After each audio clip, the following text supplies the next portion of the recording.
CBN, Café com Política.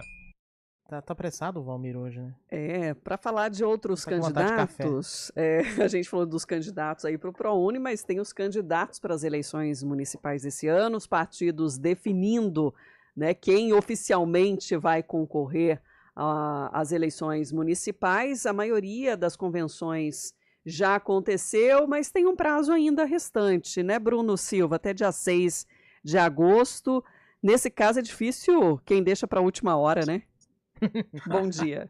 Olá, muito bom dia, Sandra, né? Bem-vinda de volta aí depois desse período merecido de descanso, Obrigada. né? O Felipe Pereira também, Muito todos bom os dias aqui dia, com a Bruno. gente, Valmir, Daniel, enfim, toda a nossa equipe também. Você tem razão, Sandra. O prazo vai estreitando, né? Claro que nenhum partido quer deixar para a última hora, até porque os acordos já foram feitos e o que os partidos mais querem é poder contar efetivamente com aqueles que serão candidatos para poder programar campanha, programar como vai se dar a agenda, as visitas, as andanças pelos bairros, né, da cidade também. E o quanto antes você fizer essa definição, melhor, inclusive até para poder já ir definindo questões internas que são questões muito importantes, como a questão, por exemplo, do financiamento de campanha, né, gente? Vamos lembrar que existe aí toda uma regra da legislação que tem que ser respeitada, mas a gente sabe que por mais que nós, eleitores, tenhamos uma grande possibilidade de escolha dentro do nosso sistema eleitoral, porque o nosso voto, por exemplo, para o legislativo, para os vereadores e vereadoras, é primeiro contabilizado para o partido, para depois ser contabilizado para o candidato, né, trazendo isso de modo didático para o nosso ouvinte, a gente sabe que a gente já escolhe dentre aqueles que foram escolhidos, né? E tem, inclusive, os preferidos dentro dos partidos, né, Sandra? Que são aqueles que serão alvo de um volume maior de financiamento, uma visibilidade por parte do partido político, aqueles que já têm uma estrutura, né? Muitos daqueles que já são vereadores, por exemplo, que tentam a reeleição, contam também, querendo ou não, com um recurso adicional, né? Embora seja um recurso que é informal, a gente sabe que na prática é assim que funciona, né? Porque você mobiliza gabinete, funcionários, as pessoas que estão dentro ali para poder cuidar aí da sua campanha, da sua candidatura. Então acho que é interessante a gente continuar de olho nas convenções, no que está saindo dela e ver as opções. E eu gosto sempre de lembrar para o nosso ouvinte, o site do Divulga Can de Contas do TSE já começou a recepcionar todos esses candidatos e candidatas. As informações de alguns deles já começam a ficar disponível aí para o cidadão e para a cidadã, viu, Sandra? Já para ir acompanhando e a gente também atento a isso para a nossa região, porque esse ano teremos uma maratona também da cobertura das eleições, em parceria com outros veículos do Grupo EP, para a realização de debates de mais cidades, né? Normalmente a gente acompanha aqui de Campinas, Piracicaba, mas não, a gente vai ampliar a possibilidade de debate de outros municípios aqui da nossa região, para que o nosso ouvinte, o eleitor, tenha também conhecimento do que acontece nessa região metropolitana.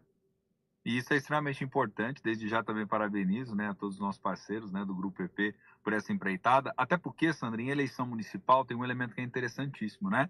Os órgãos de imprensa local têm um papel fundamental nesse processo de fiscalização, acompanhamento, visibilidade dos candidatos, de garantir com que o cidadão na ponta possa acessar informação. Porque a gente sabe que dois recursos hoje são os mais utilizados pelos candidatos e candidatas. São as redes sociais, né, por um lado, representando o futuro das campanhas, e por outro a gente tem o tradicional porta a porta, de alguma forma, vamos dizer assim, né, que é gastando sola de sapato, fazendo ali as reuniões locais, circulando pelos bairros. Mas a visibilidade legal para que o ouvinte do outro lado, nosso telespectador, enfim, do internauta, todos que vão utilizar aí, né, dos recursos do Grupo EP, vai estar justamente onde, né, a confiança do que está sendo perguntado, do que está sendo questionado, das informações que vão ser trazidas, justamente nos órgãos de comunicação. Então, os órgãos de comunicação local, né, como é o caso da CBN Campinas, e todo aí, né, o Grupo EP na região, cumpre um papel fundamental de informar o ouvinte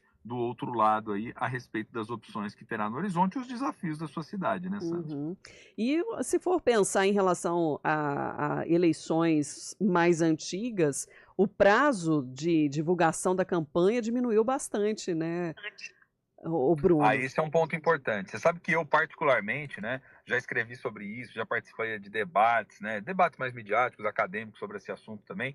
E eu, particularmente, Sandra, eu sou contra esse período relativamente muito curto. Eu entendo que tem uma dimensão de gasto, né? Que ela é central, ela é importante também no financiamento da democracia, mas esse período mais curto aí, de 45 dias para a realização de campanhas, traz prejuízos em várias áreas também. Alguns vão dizer, poxa, mas ficava aquela campanha, né? O tempo todo as pessoas falando, durante quase 3 meses, né? Aquilo cansa também.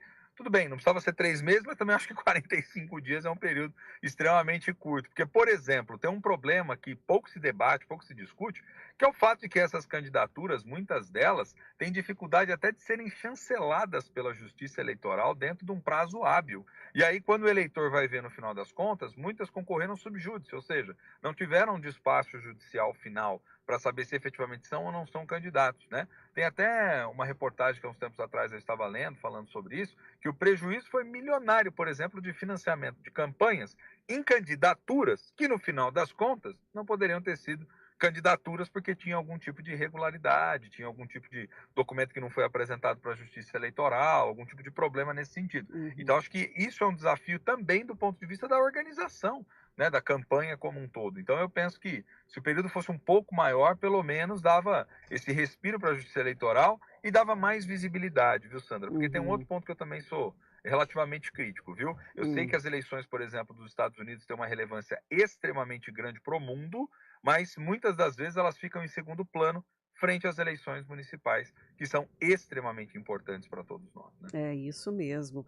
E você falou aí da Justiça Eleitoral e olha que melhorou muito, viu? A questão de agilidade aí nos processos, porque era isso. Antes, às vezes, a pessoa até tomava posse, cumpria o mandato e não tinha a finalização ainda do julgamento.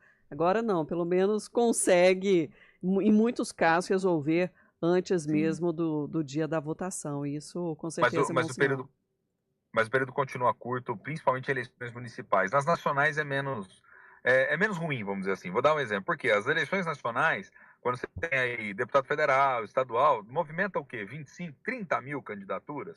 As eleições municipais movimentam só para vereador quase 500 mil de candidatos. Então você imagina todos os tribunais fazendo esse tipo de análise das candidaturas, né, em tempo recorde aí de 45 dias, né, ou antes até desse período, para poder chancelar. Então é um mega de um desafio, sim.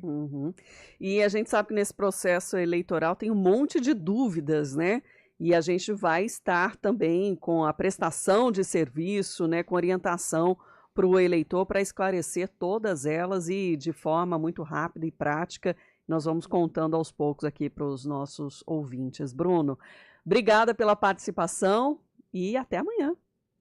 Eu agradeço, combinadíssimo. Estamos aqui para isso, para ajudar o nosso ouvinte aí a criar consciência, refletir bastante sobre o seu voto, fazer uma escolha assertiva aí para o futuro das nossas cidades. Afinal de contas, a vida acontece no município e o que vereadores e prefeitos decidem impactam e muito no dia a dia. Um abraço, viu, Sandra, né, Felipe, todos os nossos queridos ouvintes. Até amanhã, mais. Bruno.